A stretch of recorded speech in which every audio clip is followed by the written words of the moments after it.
Ok, muy buenas tardes. Muchas gracias a todos por ingresar a esta sesión de UP Ciencia.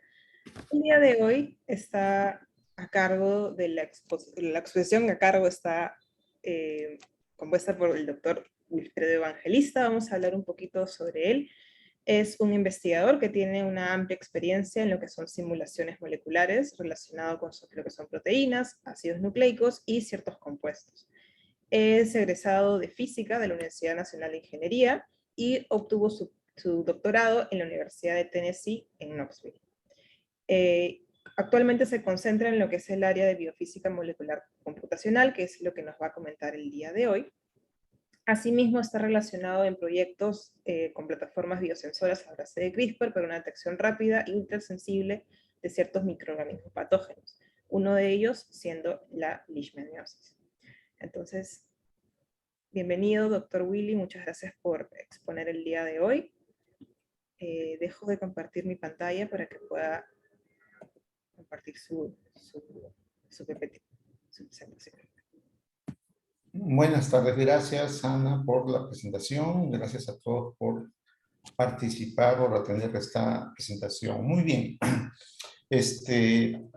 como ya saben, mi nombre, actualmente me desempeño como investigador asociado de la Universidad Peruana de Ciencias Aplicadas, UPC, trabajo en el Laboratorio de Biomoléculas en el Centro de Investigación e Innovación, ¿no?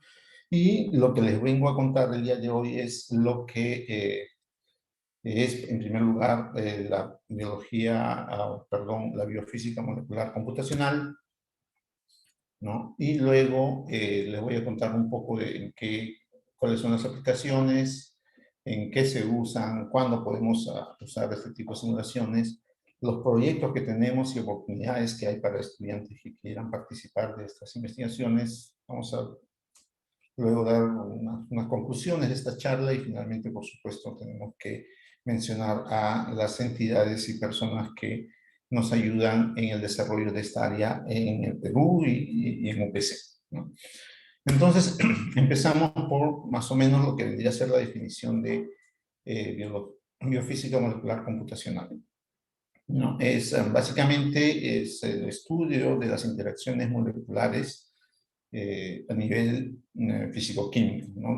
Nosotros lo que tratamos es de simular las interacciones y las estructuras de las moléculas y estudiar cuáles son sus consecuencias en las funciones biológicas, ¿no? Para esto usamos, por supuesto, software que resuelven o tratan con ecuaciones de física clásica y de física cuántica, ¿no? Dependiendo cuál es el objetivo, el contexto de nuestro trabajo.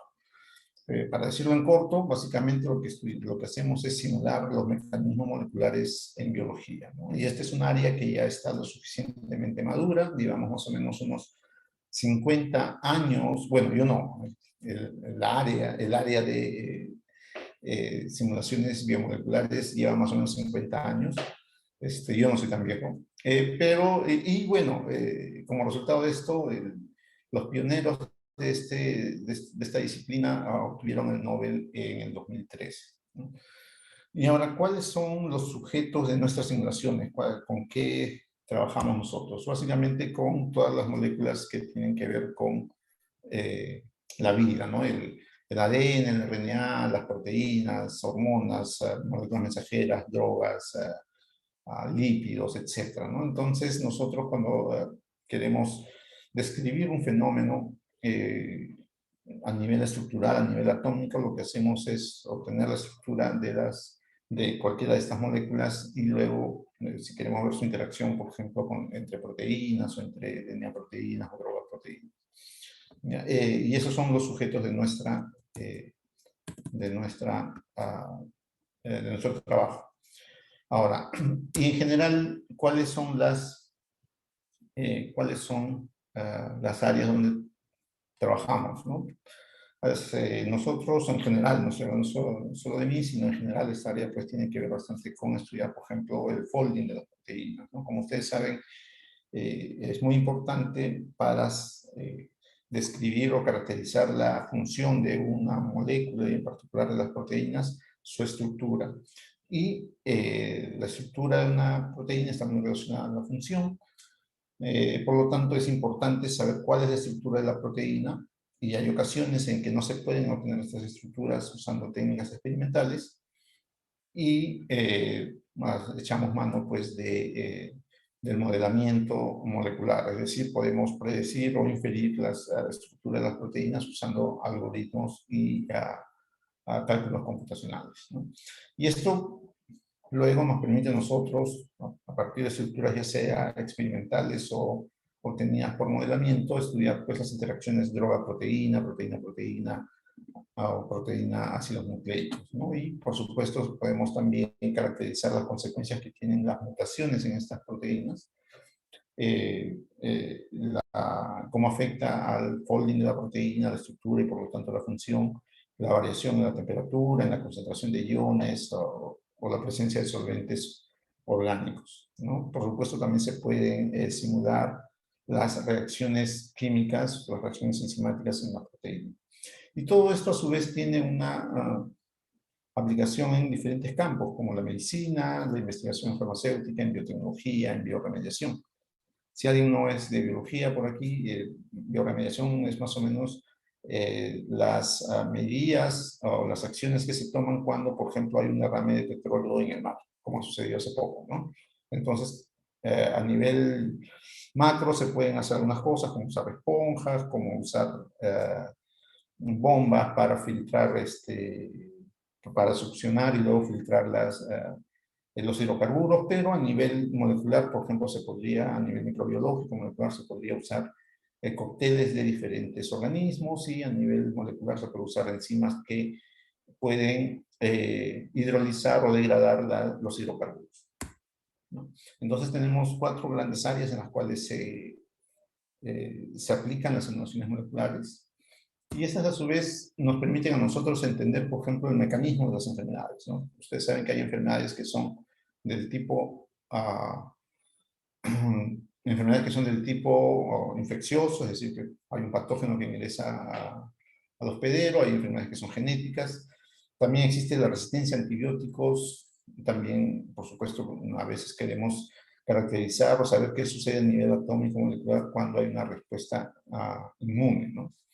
Entonces, en todos estos casos nosotros podemos simular las moléculas involucradas, y eso nos permite a nosotros desarrollar estrategias o diseñar moléculas que nos permitan a nosotros ya sea inhibir, si es que deseamos inhibir la función de alguna proteína o de alguna molécula, o si queremos, por el contrario, optimizar la función de ella, ¿no? También tenemos pues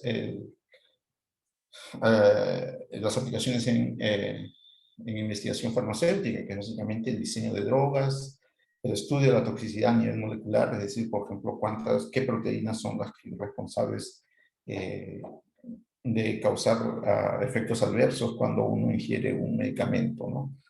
Por supuesto, la resistencia a antibióticos nos permite a nosotros saber, nos permite caracterizar cuáles son los mecanismos de resistencia a antibióticos, diseñar estrategias moleculares para, digamos, superar esta resistencia. Nos permite también a nosotros diseñar elementos moleculares que nos permitan un mejor diagnóstico de diferentes, o de la enfermedad en la cual nos enfoquemos. Como ya les hablé, también tiene una aplicación en bioremediación. Se pueden usar enzimas que ya se sabe que, por ejemplo, degradan hidrocarburos. Se puede rediseñar estas enzimas o buscar cofactores que puedan optimizar la función de estas enzimas y, por lo tanto, mejorar la bioremediación. En biotecnología, pues ustedes saben de que se usa bastante, o se está empezando a usar técnicas en las cuales la droga o el fármaco ya no se ingiere o se inyecta, sino que la idea es que en un futuro se use estos fármacos o estas drogas con nanopartículas que puedan ir directamente a la zona o al tejido en el cual hace falta la aplicación de este fármaco, con lo cual se evitaría pues efectos adversos, ¿no? O por lo menos se reducirían el desarrollo de biosensores y también el desarrollo de biocombustibles. Es decir, las simulaciones moleculares permiten, ayudan y de hecho reducen el tiempo de investigación en todas estas áreas, ¿no?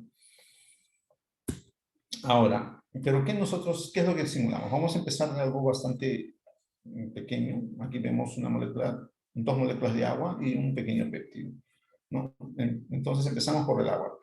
Nosotros, cuando queremos simular unas moléculas, nos interesa saber cuál es su posición, ¿no? Y cuál es su velocidad a lo largo del tiempo, para luego estudiar su comportamiento cuando hay alguna variación en las condiciones o algún estímulo externo. ¿Ya? Entonces, para hacer eso, en principio, a nivel experimental, es difícil rastrear dos moléculas y examinar su comportamiento. Entonces, lo que hacemos, por ejemplo, es simplemente colocar a nivel, digamos, computacional, colocamos las dos moléculas y empezamos a hacer cálculos para saber cuál es su siguiente posición y cuáles son sus velocidades a lo largo del tiempo. Para hacer esto, nosotros requerimos de desarrollar o resolver la ecuación de Schrödinger, por ejemplo, si usamos una aproximación cuántica. Y podemos obtener toda la trayectoria, podemos obtener las velocidades, podemos obtener las posiciones a lo largo del tiempo y con esto predecir su comportamiento, ¿no? Si reemplazamos una de las moléculas de agua por alguna otra molécula, igual podemos predecir su comportamiento. El problema de usar esta aproximación es que es muy costosa computacionalmente, ¿no? Para simular las dos moléculas de agua en ese pedacito de trayectoria probablemente nos tomaría unos 4 o 5 días, ¿no? Y imaginen, para solo dos moléculas de agua. Lo que se, digamos, ideó hace más o menos unos 40 años es que en lugar de hacer todos estos cálculos, que son complejos y toman bastante tiempo, es usar ya datos experimentales que se conocen de la molécula de agua, como por ejemplo las distancias de enlace, los ángulos de enlace, las frecuencias de vibración de los enlaces, etcétera, para crear lo que se llama un force field, ¿no? Es decir, que sabemos que la molécula se va a mover, pero sabemos que hay ciertas restricciones para esos movimientos. Y una vez que podemos incorporar esas restricciones a nuestras ecuaciones, podemos nosotros usar simplemente la segunda ley de Newton, que computacionalmente es más barato, y que por lo tanto ese cálculo que usando una aproximación cuántica nos tomaba 4 días, con una aproximación de física clásica pues nos tomaría probablemente unas 4 horas, ¿no? Entonces a ese nivel de reducción en tiempos estamos hablando. Y lo mismo sucede con, digamos, las proteínas. En este caso tenemos como ejemplo un péptido, que tenemos dos situaciones del péptido. Una en la que no tiene un linker y otra en la que tiene un linker. El linker entre dos aminoácidos lo que hace es mantiene la estructura alfa hélice del péptido, mientras que sin esta modificación química el péptido simplemente empieza a adquirir diferentes conformaciones, ¿no? Y para esto, si usamos una aproximación cuántica, otra vez nos demoraríamos un par de semanas, pero si usamos una aproximación clásica, nos tomaría apenas algunas horas. Y lo que hacemos es, otra vez, usar datos experimentales, como por ejemplo los ángulos de torsión, la fortaleza de los enlaces, la curvatura de los ángulos, las interacciones no enlazantes que definitivamente se dan entre diferentes aminoácidos de una proteína, y todo eso se mete en una ecuación que a su vez ya está en el software, ¿no? El software simplemente lo que hace es, le decimos nosotros cuál es nuestra proteína, las condiciones en las cuales queremos que se haga la simulación, y el software resuelve estas ecuaciones y nos da la trayectoria, calcula la trayectoria que vemos aquí en estas pequeñas animaciones. Y con ello, ¿qué obtenemos? Pues obtenemos las posiciones y velocidades como función del tiempo, algo que nos permite a nosotros predecir el comportamiento de las moléculas. Y podemos estudiar también la estabilidad. Como ven, por ejemplo, en este péptido, nosotros tenemos que, sin el linker, el péptido es bastante inestable, pero con la modificación química, el péptido es lo suficientemente estable como para mantener este plegamiento de alfa hélice, ¿no? Entonces también nos permite estudiar la estabilidad de los sistemas, ¿no? Pero otra vez, nosotros ya no resolvemos estas ecuaciones a menos que sea un caso muy atípico, muy particular, en el cual necesitamos echar mano de las ecuaciones, hacer ciertas modificaciones o agregar o incorporar algo nuevo en el potencial, De otro modo, lo que hacemos es usar el software y luego analizar los datos, es decir, la trayectoria que nos entrega el software en estos casos. Muy bien, ¿cómo empezamos nosotros a hacer estas simulaciones? En primer lugar, si nosotros poseemos una estructura experimental, como es el caso de esta GPCR, podemos hacer simulaciones en las cuales se tienen todos los átomos, ¿no? Tenemos la proteína y la ponemos en una membrana y hacemos una simulación. O podemos simplemente hacer una simulación en las cuales, en lugar de poner todos los átomos, colocamos ciertas partículas, ¿no? Ahora, ¿cuándo hacer una simulación de este tipo y cuándo de la otra? Si nosotros estamos interesados, por ejemplo, en ciertas interacciones atómicas y queremos saber, por ejemplo, los puentes de hidrógeno o los puentes de sulfuro que se forman, etcétera, queremos un nivel de detalle muy, muy atómico, entonces hacemos este tipo de simulaciones que computacionalmente son costosas, pero si, por ejemplo, nosotros queremos saber, por ejemplo, si una molécula de colesterol está bloqueando o no el canal de esta proteína, entonces aquí nosotros podemos usar este modelamiento que se llama coarse-grained, en el cual básicamente vamos a decir, los 25 átomos que hay en un aminoácido se reducen a simplemente 5 partículas, ¿no? Y con ello el sistema pasa de tener 250.000 átomos a tener 50.000 partículas. Computacionalmente esto es más barato y por lo tanto nos da tiempos de simulación más razonables, ¿no? Ahora, como les decía, eso depende de lo que estamos buscando. Si queremos averiguar o estudiar grandes cambios conformacionales, podemos usar este tipo de simulación, pero si estamos interesados en detalles atómicos, necesitamos hacer este tipo de simulación. Otro tipo de simulación que hacemos es, por ejemplo, las reacciones enzimáticas, ¿no?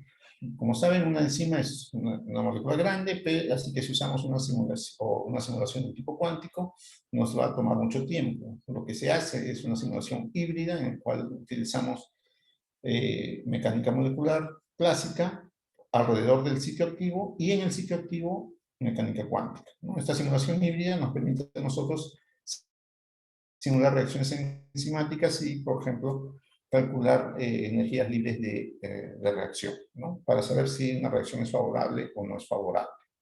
O para describir, sabemos que la reacción se da, se produce, pero no sabemos qué átomos o qué aminoácidos están exactamente involucrados en, por ejemplo, el ataque nucleofílico de un lado hacia otro, y es muy importante. Y para saber eso y hacer las modificaciones respectivas, se hace este tipo de simulaciones.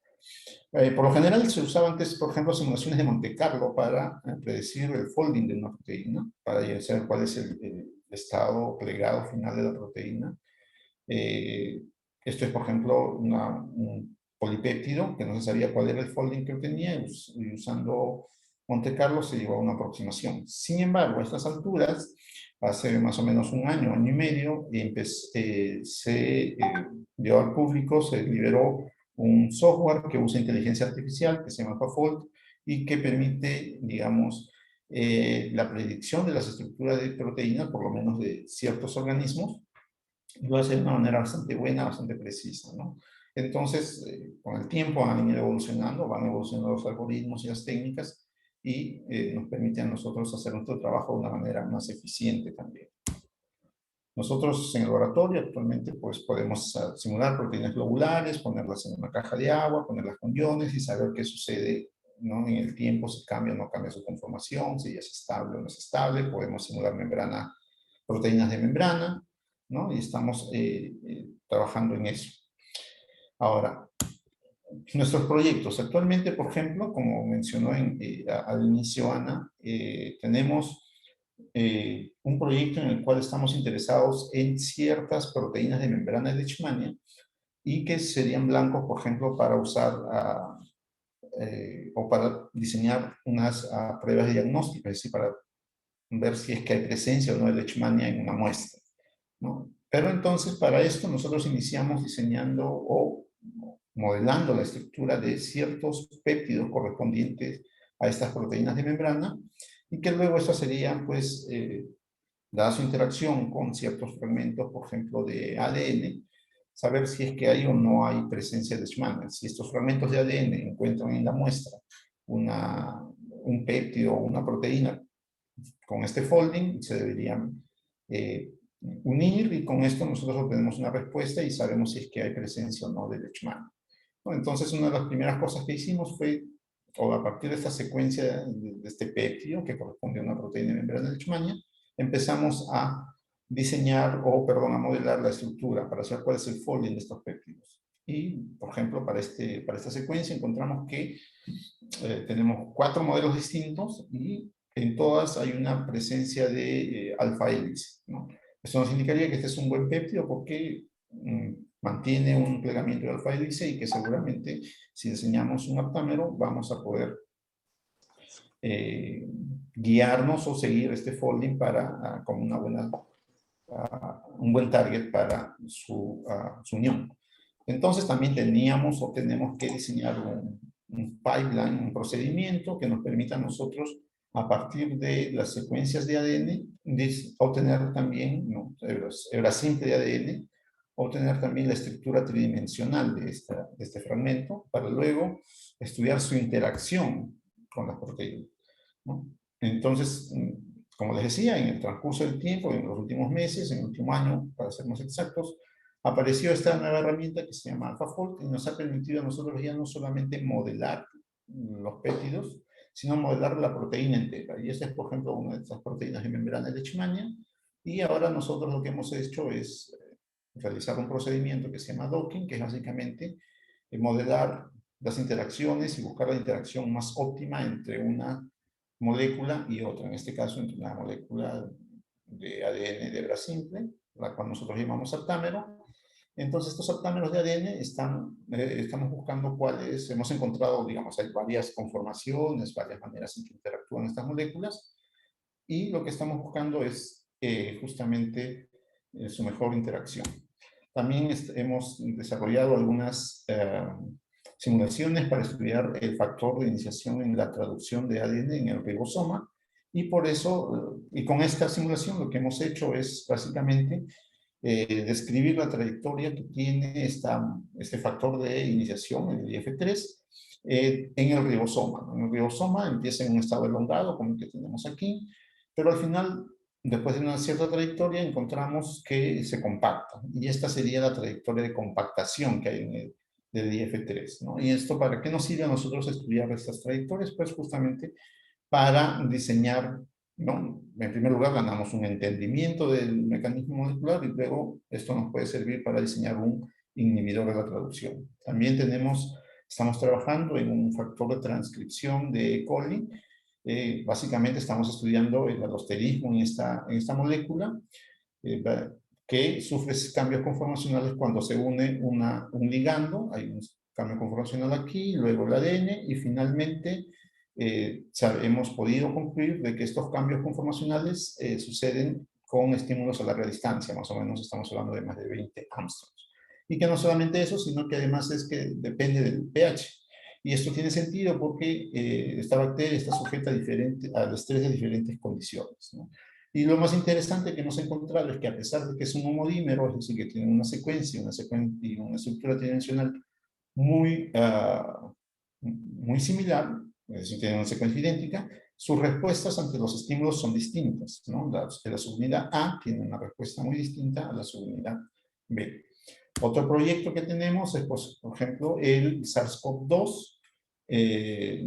Estamos estudiando la proteasa principal, que es responsable de la modulación de 12 proteínas no estructurales, y por ejemplo acá tenemos cómo interactúa con un fármaco. No les voy a decir cuál porque estamos justamente, es parte de nuestro proyecto y aún no publicamos, y vemos cómo estos candidatos a inhibidores no son estables, mientras que este candidato inhibidor sí es estable.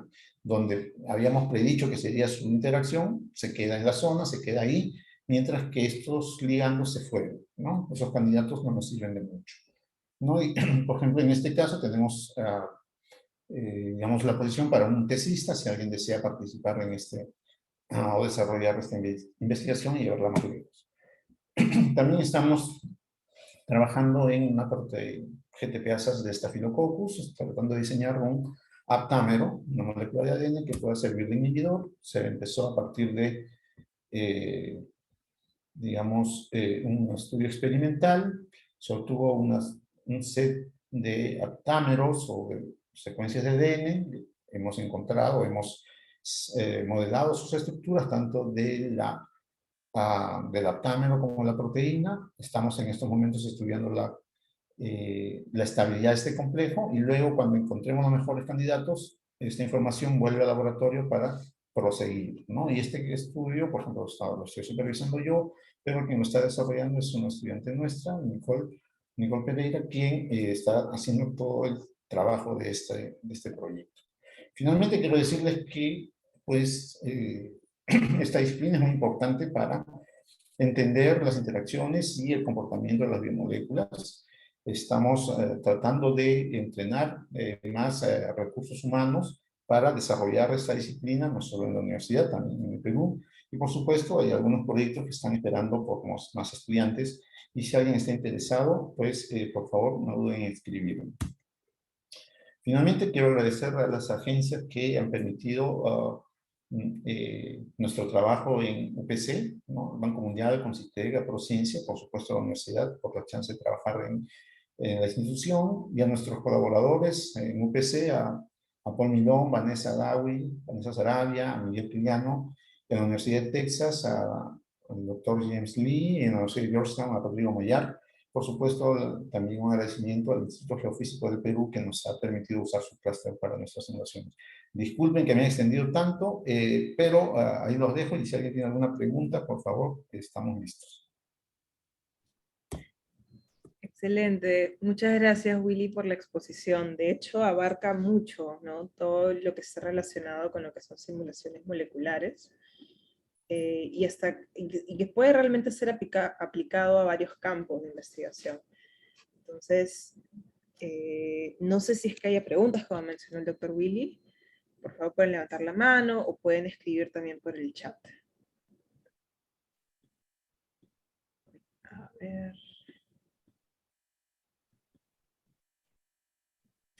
A ver, Alejandro ha colocado una pregunta, menciona: buenas tardes, ¿se están aceptando postulaciones de estudiantes de universidades externas en la UPC? Bien, sí, de hecho, por ejemplo, les mencioné el trabajo de Nicole. Nicole es de San Marcos, está realizando su tesis de licenciatura con nosotros. Por supuesto, tiene un asesor interno que es de San Marcos, y su asesor externo soy yo, ¿no? Entonces, sí, podemos trabajar con estudiantes de otras universidades, tanto en pregrado como en posgrado, ¿no? Si alguien está desarrollando, quiere desarrollar una tesis de maestría, bienvenido.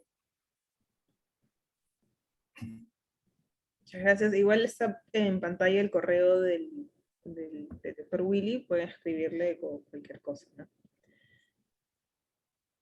¿Alguna otra pregunta?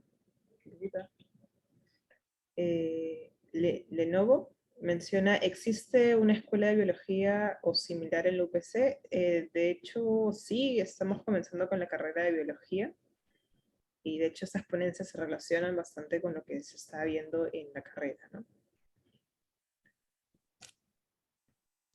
Sí, así es, así que si alguien está animado a estudiar biología en UPC, adelante, ya tenemos la carrera, así que los animamos bastante.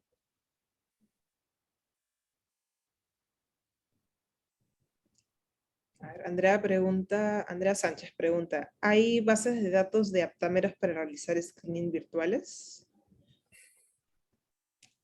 A ver, hay ciertas bases de datos en general de secuencias, pero precisamente para estudiar interacciones me parece que no, pero sí hay ciertas bases de datos, ¿no? Tanto estructurales, que son menos, pero digamos que para usarlas como estructurales que se hayan usado en estudios del tipo inhibitorios, no. Por lo menos no hasta donde yo sé. Entonces, si alguien por ahí encuentra, también que me avise que la información va a ser bienvenida. Sería útil también saberlo, claro. Sí. Alicia Arica pregunta: si bien es cierto que se utiliza una técnica experimental para poder elegir el aptámero más afín, ¿qué nos garantiza su eficacia in vitro o in vivo? ¿Se estudian problemas de solubilidad, toxicidad, ADMET? Ajá, esta es una pregunta más para alguien experimental. Pero claro, claro, o sea, definitivamente si uno está tratando de encontrar una molécula, cualquiera que ésta sea, que sea un péptido, sea un aptámero de ADN, de RNA o un compuesto, una droga, digamos, un candidato a droga, sí, definitivamente se tienen que hacer estudios de solubilidad, de toxicidad, etcétera, ¿no?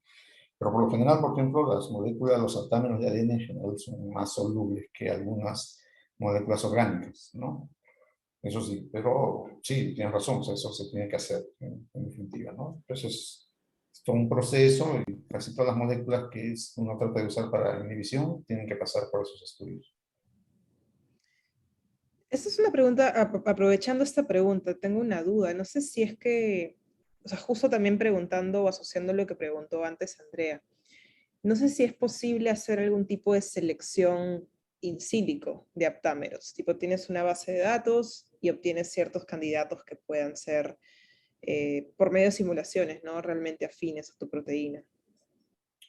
Claro, entonces ahí, por ejemplo, necesitaríamos primero la base de datos estructural de estos aptámeros, así como, por ejemplo, uno entra al PubChem y Ujú. encuentra un montón de compuestos orgánicos que eventualmente son usados, algunos son drogas, algunos son simplemente compuestos orgánicos que no tienen, que no son usados como fármacos. Ujú. Y uno puede hacer un screening, uno descarga las estructuras y luego hace un screening sobre el blanco que no quiere usar, ¿no? ¿Se podría hacer algo similar con aptámeros? Yo creo que sí, pero como les decía, hasta donde yo sé, no hay una base de datos estructural, así, digamos, me descargo 1 millón de moléculas, ¿no? De Claro. aptámeros y luego hago el screening.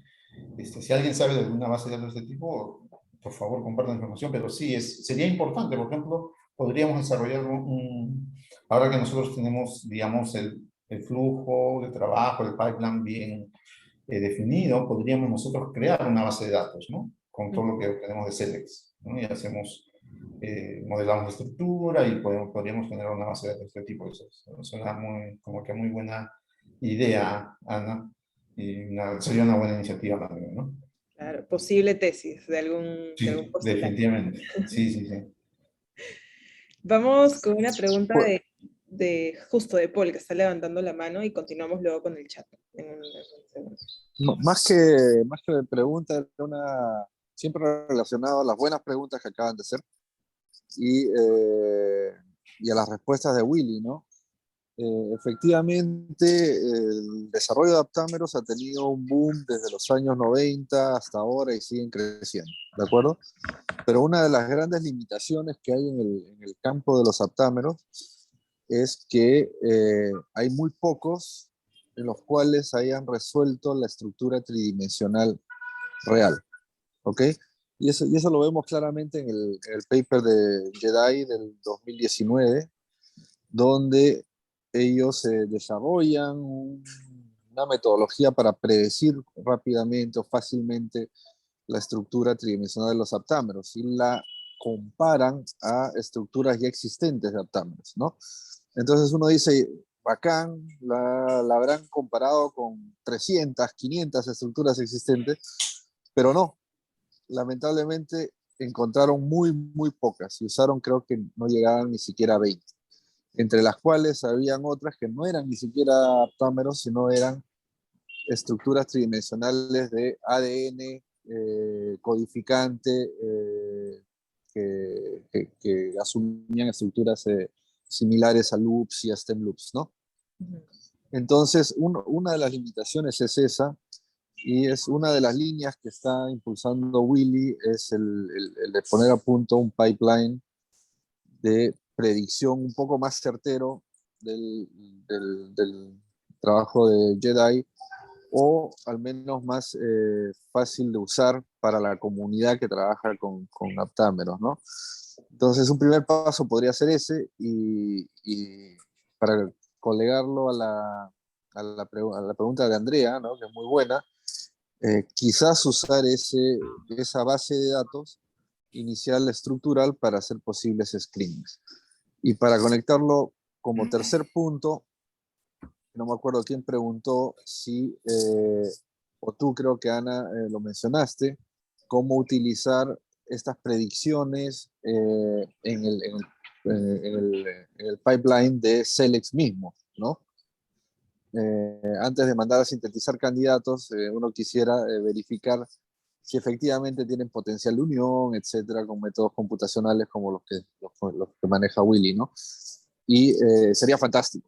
O sea, si logramos hacer eso, sería una contribución al campo de los aptámeros enorme a nivel internacional y sería muy, muy apreciado, ¿no?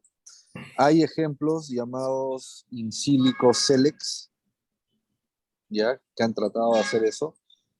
Lamentablemente son muy in silico, son laboratorios que no tienen la capacidad que tenemos nosotros de hacer cosas experimentales y cosas computacionales al mismo tiempo, ¿no? Entonces, esa es una ventaja que tenemos.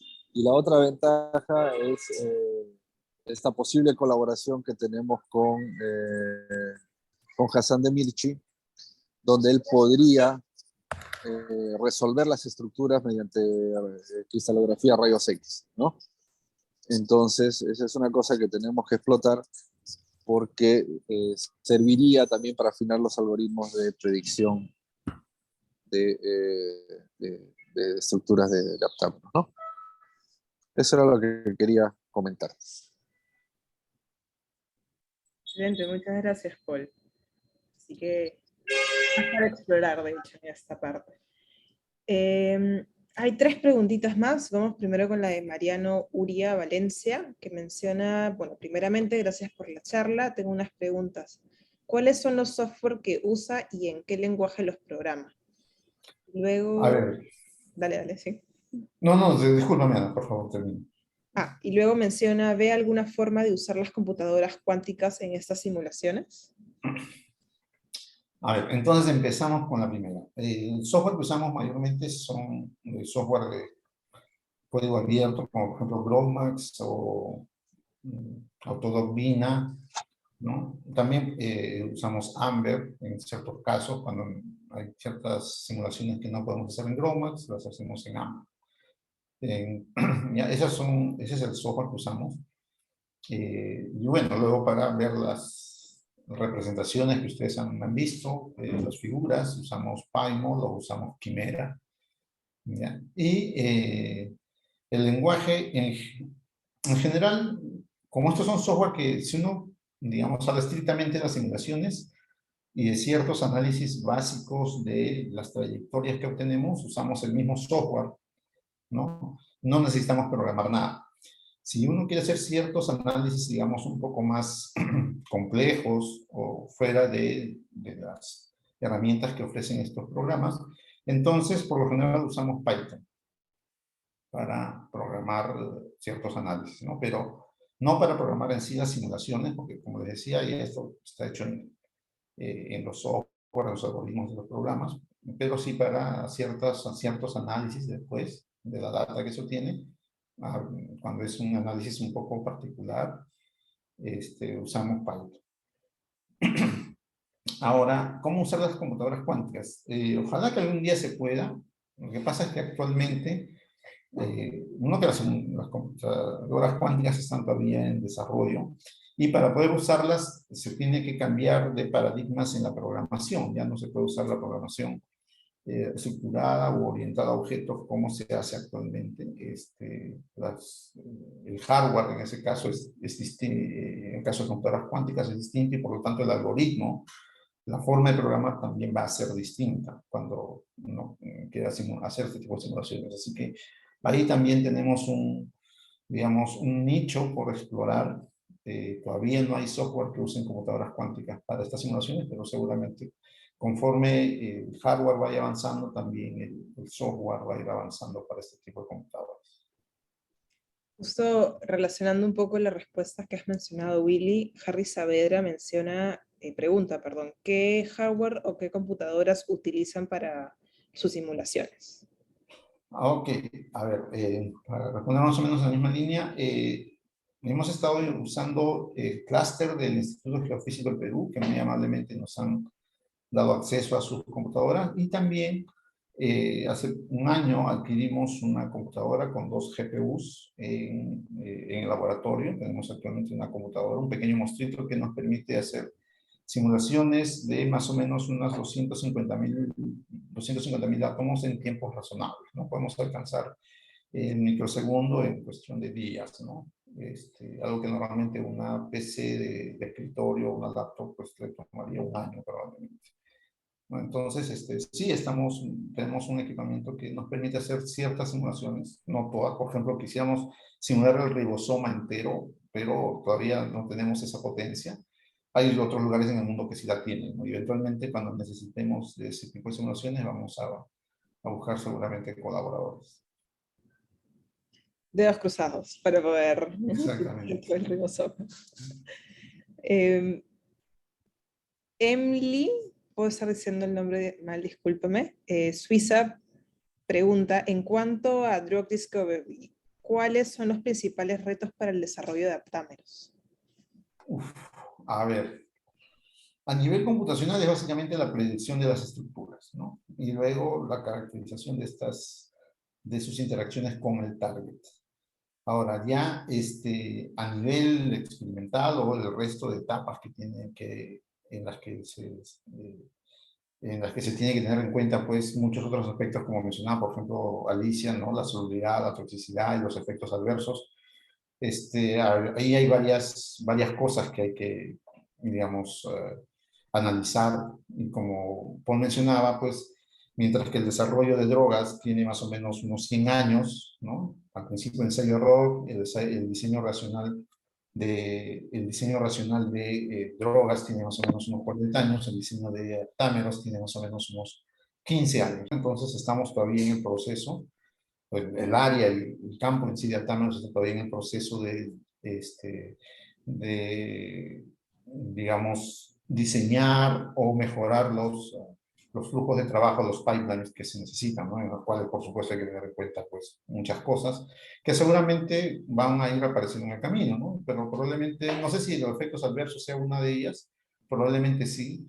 También, por ejemplo, la estabilidad, ¿no? Porque un aptámero probablemente sea más fácil de degradar o de degradarse que una molécula orgánica. Entonces ahí hay varias cosas que todavía no sabemos, no conocemos, pero que ya más o menos intuitivamente, por nuestra experiencia en Drug Discovery, ¿no? Sabemos de que va a suceder, ¿no? Pero así una respuesta así certera no tenemos todavía. Gracias. La doctora Vanessa pregunta, hola Willy, muy interesante lo que has presentado.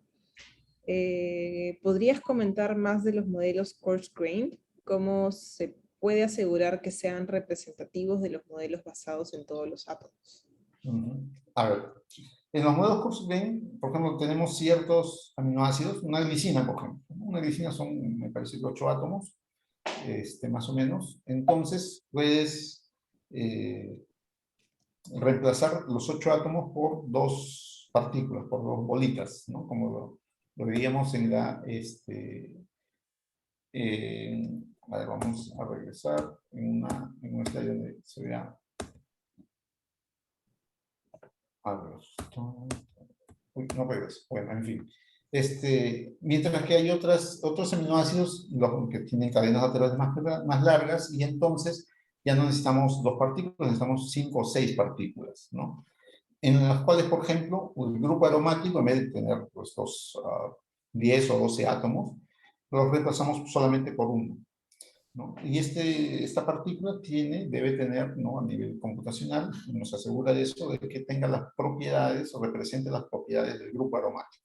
Es decir, que si tú tienes un grupo aromático acá y tienes otro grupo aromático acá, vas a tener 2 bolitas. Esas 2 bolitas, esas 2 partículas deben mantener, por ejemplo, el stacking, ¿no? Entonces, eso ya se ha tenido en cuenta en el modelamiento, ¿no? Quienes crearon este tipo de modelamiento, teniendo en cuenta, se ha mejorado el force para que en cada una de las versiones se vaya mejorando esto y pueda reproducir las simulaciones y también por lo menos en los casos en los que se tiene data experimental, reproduzca también la data experimental, ¿no? Entonces ahí lo que nosotros hacemos es básicamente usar ese force Y para grandes cambios o ciertos fenómenos, para ciertos estudios, como mencioné, podemos usar el coarse grain porque, digamos, no estamos interesados en los puentes de hidrógeno, en los puentes de sulfuro que se forman o se rompen, en ciertas interacciones al detalle, ¿no? Estamos más interesados en cambios conformacionales grandes, en obstrucciones de un canal, por ejemplo. Entonces ahí no hay mucho problema con el coarse grain. Pero si uno quisiera, por ejemplo, ver el puente de hidrógeno entre tal aminoácido y una molécula de agua, ahí sí no podemos, ¿no? Pero en todo lo demás, en lo que, por ejemplo, en esos grandes cambios conformacionales, estudiar grandes propiedades macro, un poquito más macro, digamos, sí representan, por lo menos hasta ahora, eh, y reproducen lo que se hace en simulaciones a nivel molecular, atómico, explícito, y también datos experimentales. Willy, ¿y se podría hacer algo mixto? ¿Algo mixto? Tipo un coarse grain para ver los grandes cambios conformacionales que podrían estar ocurriendo en función de la unión de un ligando, pero la parte de unión del ligando hacer una cosa más detallada a nivel atómico. Bueno, no, la verdad es que no he visto que alguien haya hecho eso, pero normalmente lo que se hace, por ejemplo, es, cuando uno quiere estudiar ciertos detalles, es lo siguiente. Uno empieza con una simulación atómico-molecular, todos los átomos, y luego uno los convierte a coarse grain, hace el resto de la simulación a nivel coarse grain, y luego cuando ha pasado un microsegundo, vamos a decir, uno regresa al nivel atómico, ¿no? Uno hace la conversión inversa. Y entonces puedes ver, ajá, ahora estos cambios grandes que se dieron en ese microsegundo de simulación tienen estas consecuencias a nivel atómico. Eso sí se puede hacer. Pero, digamos, poner los dos en una misma caja, como puede ser la simulación de mecánica molecular y mecánica cuántica, no. Eso no he visto que se haga, no sé si se podría hacer. Pero yo creo que hay ciertos detalles, como por ejemplo el force, ¿no? El force eh, tendrían que trabajar con Claro. force a la vez y ahí sí habría un conflicto, creo yo. Bueno, habría que intentarlo en primer lugar, pero digamos que esa es la idea que tengo. ¿Y cómo simplifica el coarse grain? Por ejemplo, en el caso de alosterismo o cambios conformacionales a larga distancia, que muchas veces están pues determinados, al inicio están determinados por un par de puentes de hidrógeno o dos o tres contactos que cambian. Y eso después termina propagándose a larga distancia. En el caso del coarse grain, ¿cómo lo veo? ¿Se le puede pasar algo en esos casos? ¿O recomiendas que en esos casos sería mejor un modelo atómico completo? No, claro, en esos casos es mejor modelarlo de manera full atom, ¿no? Todo, explícitamente todos los átomos. El coarse grain es útil cuando, por ejemplo, no estás muy interesado justamente en esos puentes de hidrógeno que eventualmente van a desencadenar una señal, ¿no? Porque en esos casos, en que un Correcto, puente de hidrógeno desencadena una señal, sí, pues tú quieres saber cómo es que esos enlaces que se forman y se rompen van avanzando en el espacio. exacto. Este, y eso en el coarse grain lo perderías, ¿no? Sí, definitivamente.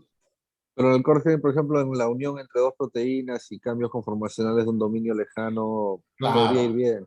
ahí sí, ¿no? Por ejemplo, si no estás muy interesado en detalles a nivel atómico y tú, por ejemplo, quieres ver, por ejemplo, cómo cierta alfa hélice pasa de esta posición a esta otra, ¿no? Hay un gran cambio conformacional, entonces ahí el coarse grain te va a mostrar ese cambio conformacional, eventualmente te haces la conversión para pasar de coarse grain al full atom model, y vas a ver cómo es que ahora se ha distribuido, ¿no? Ese cambio conformacional, cómo ha afectado a las cadenas laterales del dominio, ¿no? Ahí sí, sirve el coarse grain.